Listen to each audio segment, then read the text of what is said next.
কৃষ্ণ ভাবনাময় হয়ে কর্ম করলে কর্মের বন্ধন লাগে না, কিন্তু যদি কৃষ্ণ ভাবনাময় হয়ে না কর্ম করি, অনেকে বলতে পারে আমার কি দরকার এইসব ভক্তি করার, এসব কি দরকার। এই জন্যই আমরা ভক্তি করব, যাতে কর্মের বন্ধন, কর্মের গাঁট থেকে বেরিয়ে আসতে পারি। আমাদের প্রতি ক্ষেত্রে প্রতি সময় কর্মের বন্ধন লাগছে আমাদের, যে কারণে আমাদের এই জড় জগৎ রূপী জেলে আমরা আবদ্ধ হয়ে আছি। ওই বন্ধন আমাকে বেঁধে রেখে দিয়েছে। এই জগতের সামান্যতম জেলে কি হচ্ছে, এই জগতের জেলে গ্রিল দিয়ে আটকানো আছে, লোহার বেরি আছে, তাই না? কিন্তু এই জগতের যে জড় জগৎ, এর বেরিটা কি? এই কর্মের শৃঙ্খল, সকাম কর্মের শৃঙ্খল, যা চোখে দেখা যায় না। আমরা হাজার চেষ্টা করলেও এই জগৎ থেকে কেউ বেরিয়ে আসতে পারবো না। এই দুঃখময় জগৎ, এই দুঃখময় সংসার থেকে যদি হাজারো চেষ্টা করি, বেরিয়ে আসতে পারবো না। কারণ আমাদের কর্মের বন্ধন লাগছে।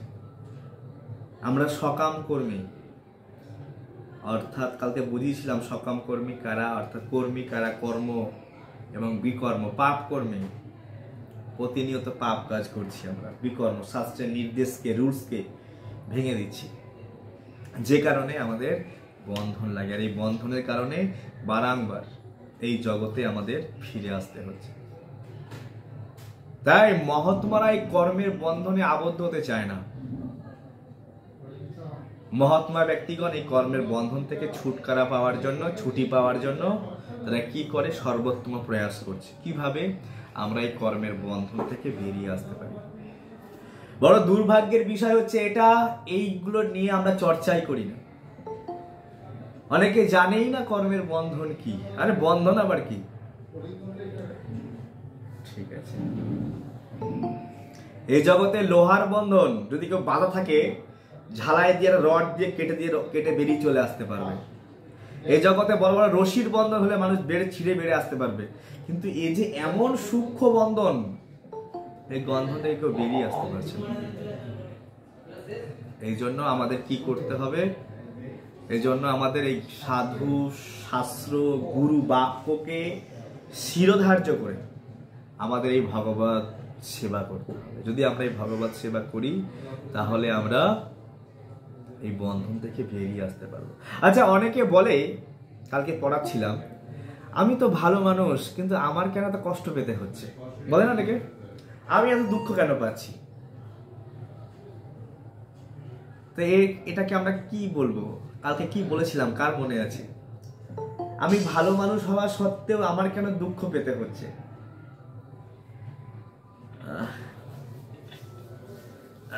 কাকে ধরে যায়? অঙ্গনা মাতাজি বলুন, অঙ্গনা মাতাজি। কৃষ্ণ প্রভু, আমি তো এই জাস্ট জয়েন করলাম, আমি কোশ্চেনটাই শুনতে পারিনি। আচ্ছা আচ্ছা, আচ্ছা, একটু লেট হয়ে গেছে। ঠিক আছে ঠিক আছে। কে বলতে পারবে?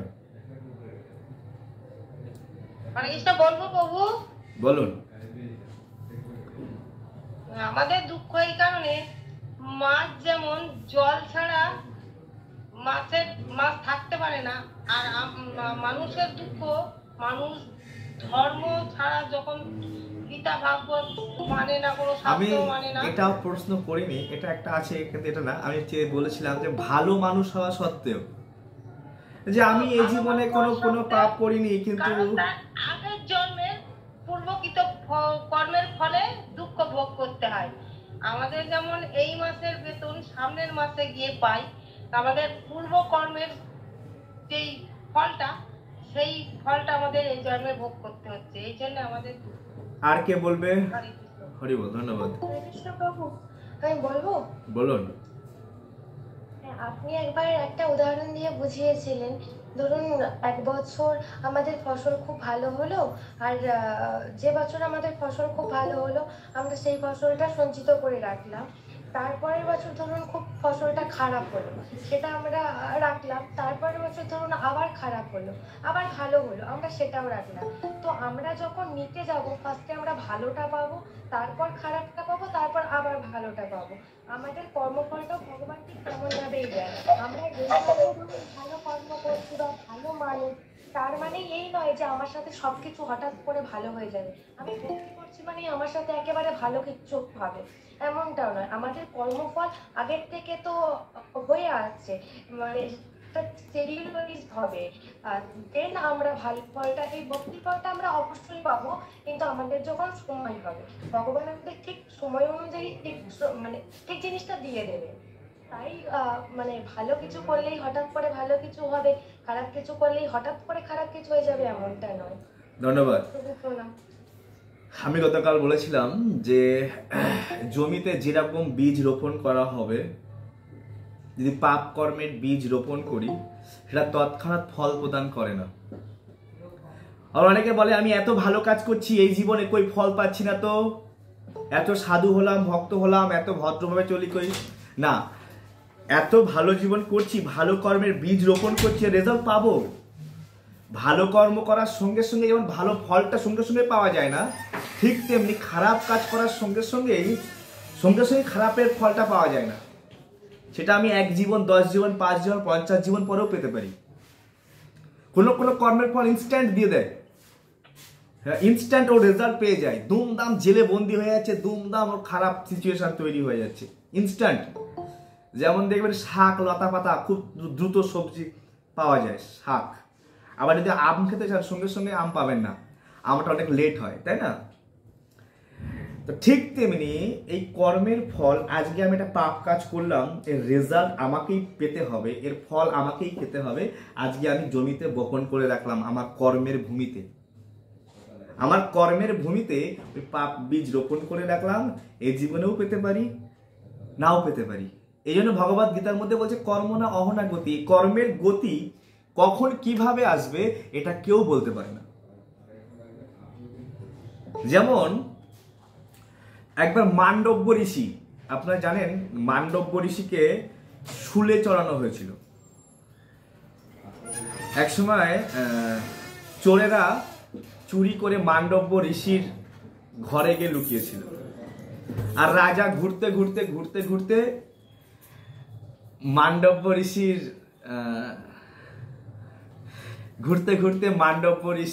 আশ্রমে যায়। আর আশ্রমে গিয়ে মান্ডব্য ঋষিকে বলে, চোরগুলোকেও পায় আর মান্ডব্য ঋষিকেও পায়, তো সবাইকে নিয়ে শুলে চড়িয়ে দেয়। এমনকি শেখর প্রভু, আপনার মিউটটা বন্ধ করুন, শেখর নাটু প্রভুজি মিউটগুলো বন্ধ করুন, হ্যাঁ সবাই ভালো শুনতে পাবে। তো ঘুরতে ঘুরতে ঘুরতে ঘুরতে কি করে, ওই চোরগুলোকে পায় ঋষির আশ্রমে। তখন রাজা কি করে, ঋষি সহ চোর সহ সবাইকে শুলে চড়িয়ে দেয়, দণ্ড। 2-4 দিন পরে তো চোরগুলো মারা গেছে, কিন্তু মান্ডব্য ঋষি সুদের উপরে বসে আছে, ধ্যান করছে, ও কিন্তু মারা যায়নি। তখন রাজা ক্ষমা চাইছে, আমার ভুল হয়ে গেছে, আমি বুঝতে পারিনি, এই সেই হ্যান্সার। রাজাকে কিছু বলেনি, ওর সঙ্গে সঙ্গে গেছে যমরাজার কাছে। যমরাজ, তোমার এত বড় স্পর্ধা, আমি কোনো পাপ কাজ করিনি, কোনো কিছু করিনি, তুমি আমাকে শুলে চড়িয়ে দিয়েছ। হ্যাঁ, এটা কি করে সম্ভব? আমি ঋষি, আমার মনে আছে আমি কোনো পাপ কাজ করিনি। তখন যমরাজ বলছে যে দেখো, তুমি জ্ঞানে কোনো পাপ কাজ করোনি, কিন্তু তুমি ছোটবেলায় খেলতে খেলতে, হ্যাঁ ওই আছে না বাচ্চারা পতঙ্গ ধরে একটু কাঠি টাঠি ঢুকিয়ে দেয় শরীরের মধ্যে এরকম ভাবে, হ্যাঁ বলে ওই ছোটবেলায় কে জানে ছোটবেলায় হাসতে হাসতে খেলতে খেলতে তখন কি বুদ্ধি হয়েছে আমার, তুমি এত বড় সাজা দেবে আমাকে, রাজার দ্বারা শুলে চড়িয়ে দিয়েছ আমাকে। বলছি এ তো কর্মের ফল। তো মান্ডব্য ঋষি ও যমরাজকে অভিশাপ দিয়ে দিয়েছে, বলছে তুমি আমার এই এরকম বড় সাজা দিয়েছো, তোমাকে আমি অভিশাপ করলাম। কে এটা? নিতোল সরকারকে। প্রভু ক্লাসের সময় এগুলো করা যাবে না প্রভুজি, এটা কে? ক্লাসের সময় একটু আমাকে ক্লাস করতে দেন ধ্যান দিয়ে।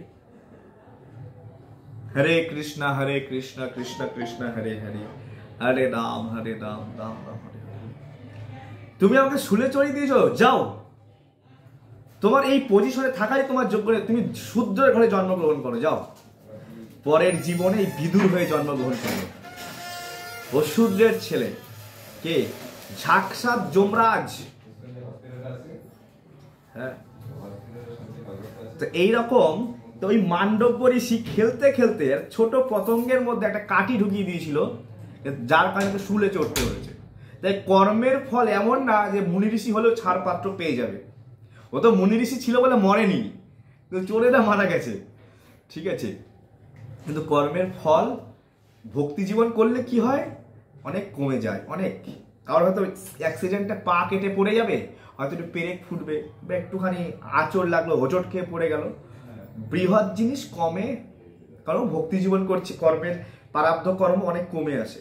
কেউ যদি দৃঢ়তার সহিত ভক্তি, আর যদি আমার মতো ঢিলা ঢিলা ভক্তি করে হবে, তাহলে কিন্তু অত সহজে যাবে না, ঠিক আছে। তো ওই জন্য স্পিড ভক্তি করতে হবে। তো বোঝা গেল। আরো অনেক উদাহরণ আছে। তো কর্ম না অহনা গতি, কর্মের গতি কে কখন পাবে। যেমন গান্ধারী 50টা ফড়িং, 50টা না 100টা ফড়িং মেরেছিল খেলতে খেলতে বাচ্চা বেলায়। তো গান্ধারী কৃষ্ণকে বলছে, আমি 100 জন্ম কোনো অপরাধ করিনি, সতী নারীও, তুমি এত বড় সাজা আমাকে দিলে, আমার 100 পুত্র নিয়ে নিলে। তো ভগবান বলছে, 100 জন্ম করনি, কিন্তু তার আগে করেছিল। তো 100 জন্মের আগের কর্মের ফল, ও রাজরানী কৌরব বংশের গান্ধারী, কিন্তু ওর কিন্তু 100 পুত্র নিয়ে নিল ভগবান।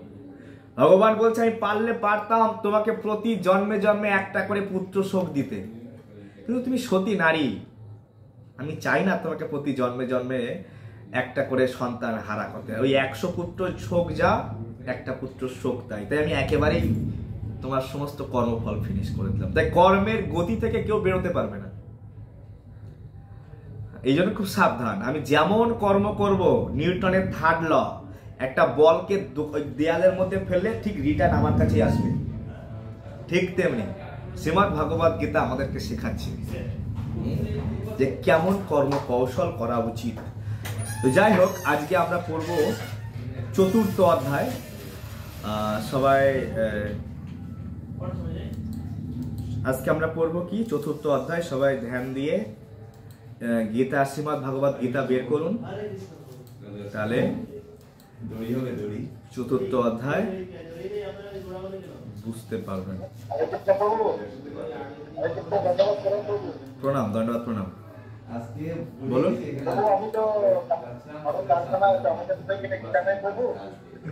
ঠিক আছে, না থাকলে কোনো অসুবিধা নেই।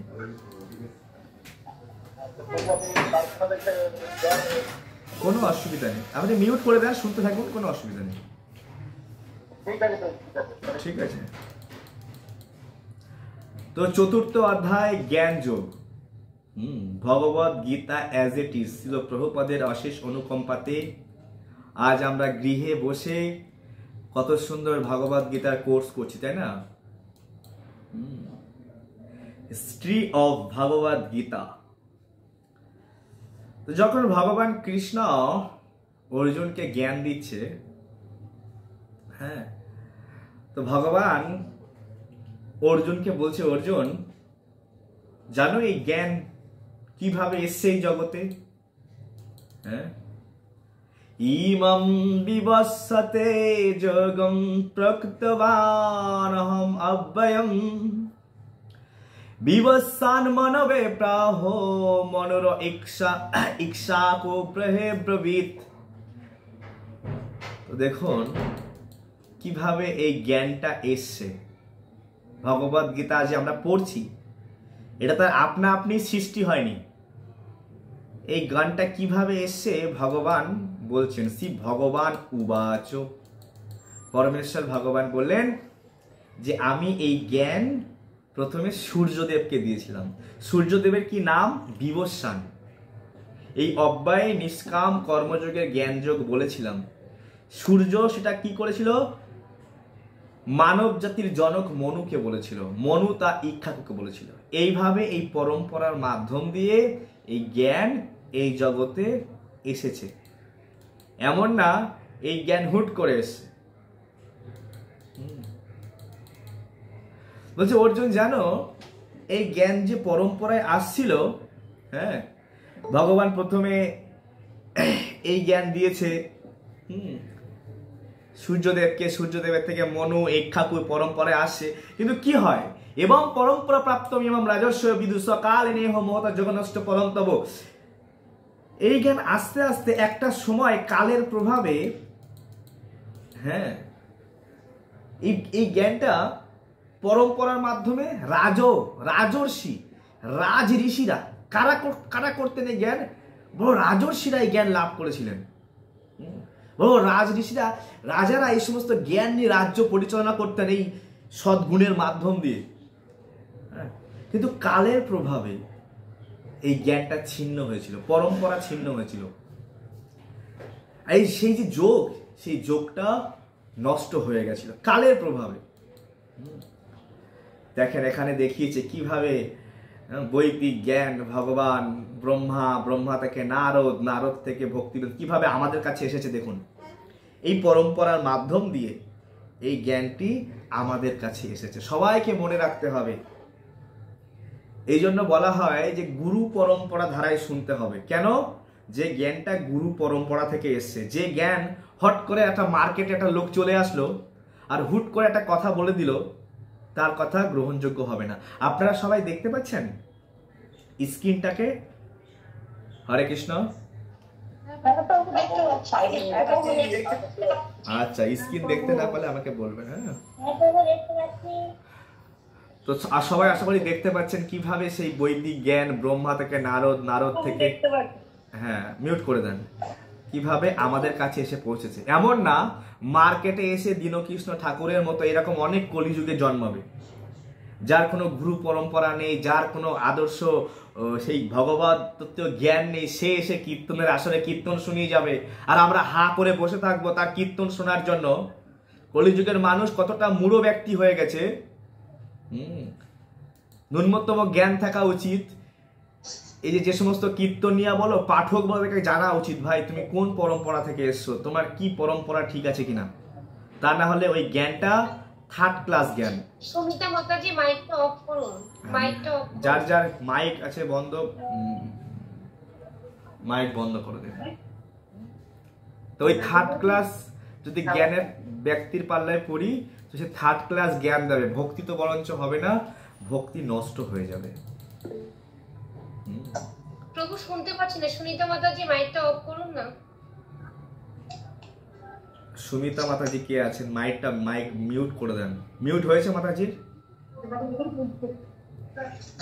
না হয়নি।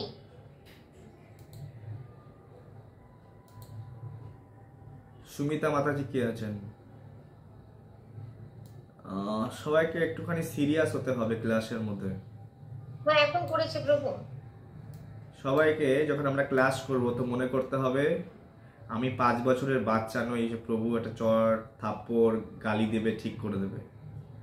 আপনারা সবাই মা, কেউ বাবা ক্লাস করছেন এখানে। আমরা যতটা সিরিয়াস হব, আমাদের বাচ্চারা আমাদের মতো সিরিয়াস হবে। যদি আমরা সিরিয়াস, গুরু গাম্ভীর্য না হই, এই জ্ঞান কোনো সাধারণ জ্ঞান না, এবিসিডি জ্ঞান নয়। এই জ্ঞান চর্চা করতে কারা?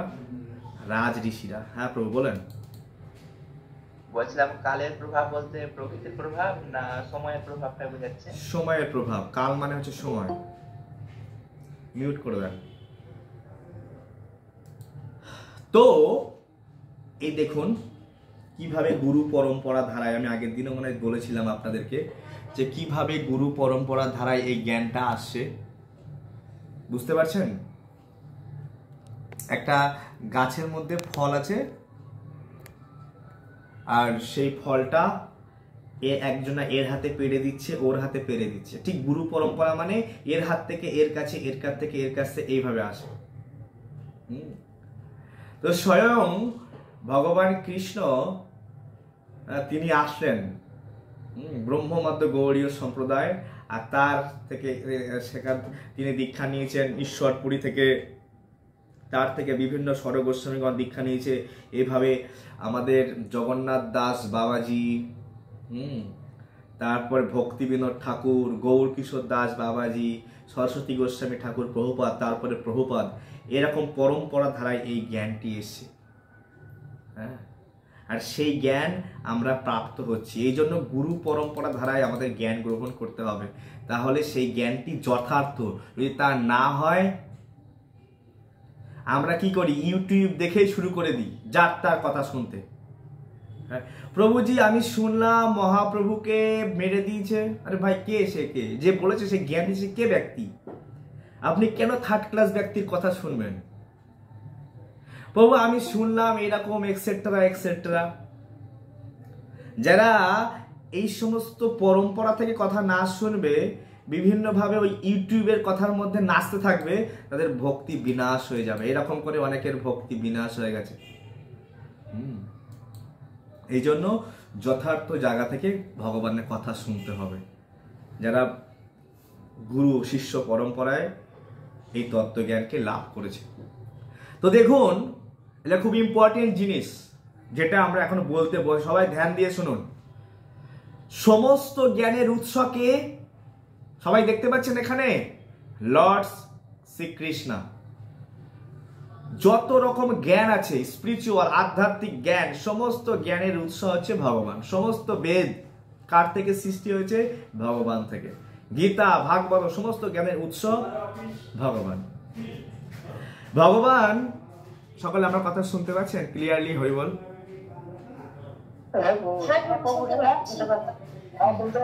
ঠিক আছে, ঠিক আছে, মিউট করে দেন, মিউট করে দেন। তো ভগবান কৃষ্ণ এই জ্ঞানটি দেখতে পাচ্ছেন লর্ড ব্রহ্মাকে দিয়েছিলেন।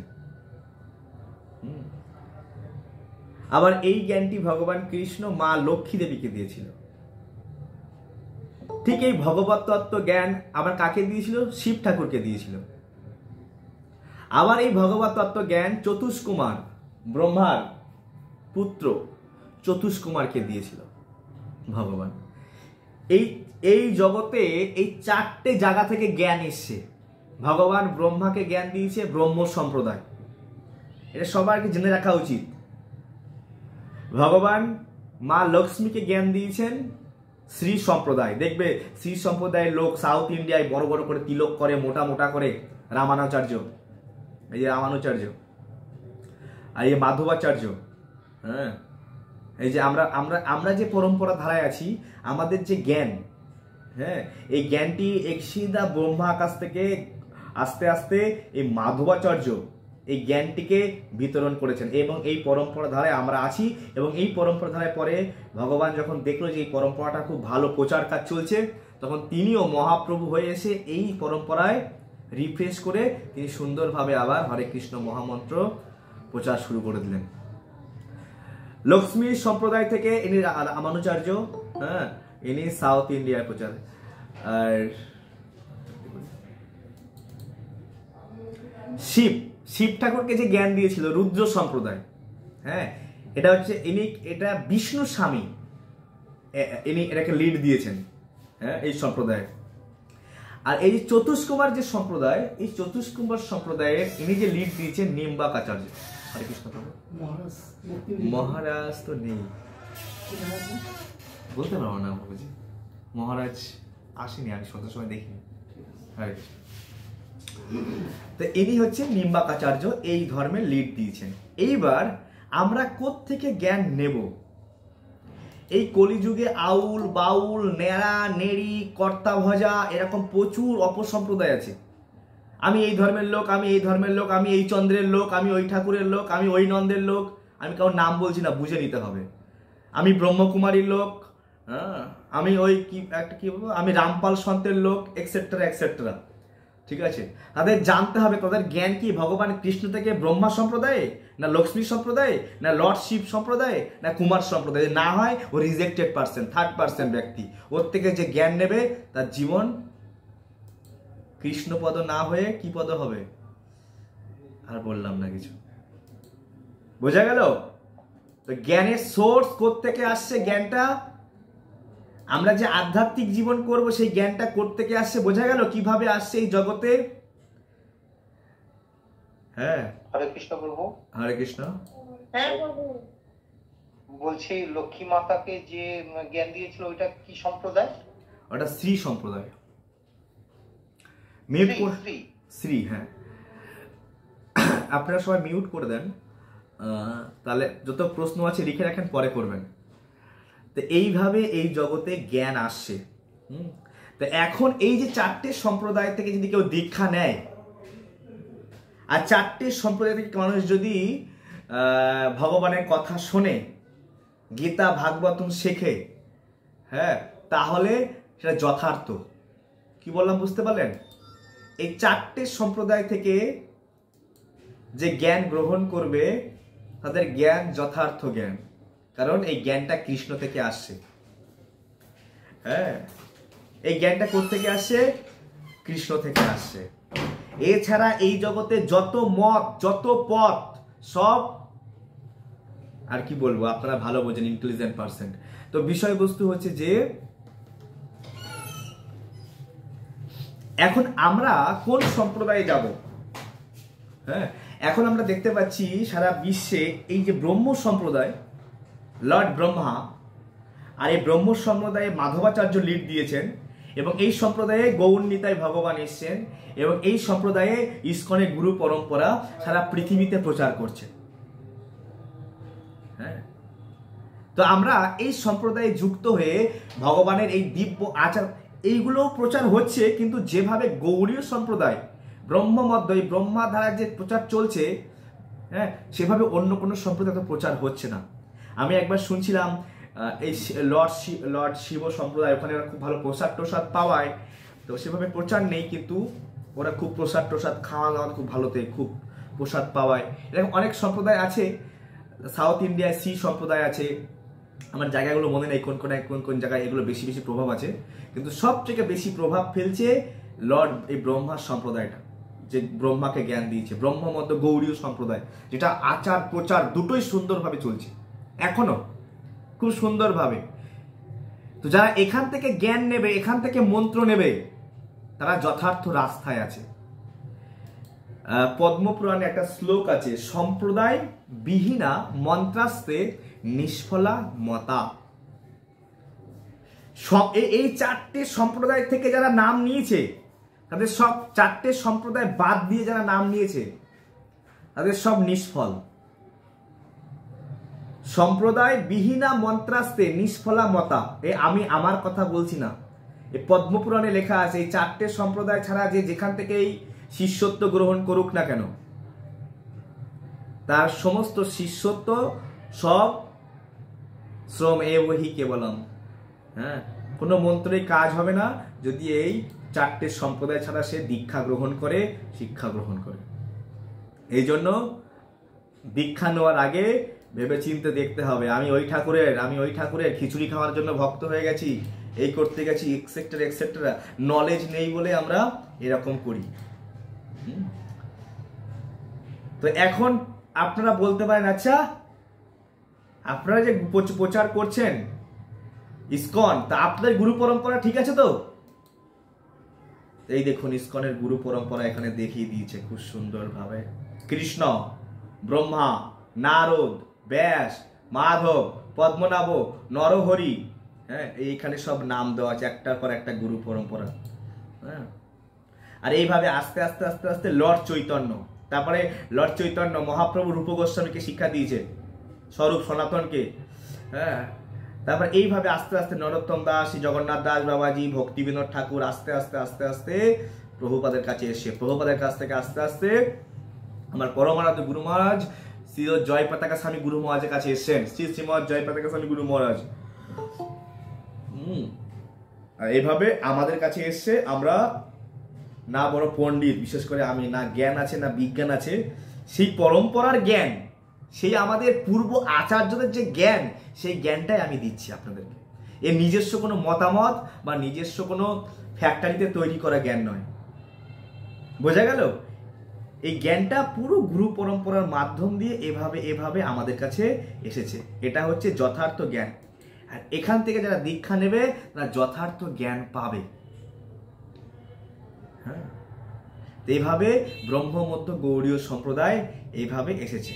হ্যাঁ, তাহলে আপনি নিঃসন্দেহে ইসকনে যুক্ত হয়ে ভগবানের নাম, কীর্তন, সেবা সবকিছু আপনি যুক্ত থাকতে পারেন। বোঝা গেল? এখানে কোনো আপনার ছল চাতুরি কিছু নেই। আজ ভগবান বলছেন যে সেই সনাতন যোগ আমি, হ্যাঁ, স এব ময় আতেহ যোগ প্রক্ত পুরাতনঃ, আজকে আমি তোমার সেই সনাতন যোগ বললাম।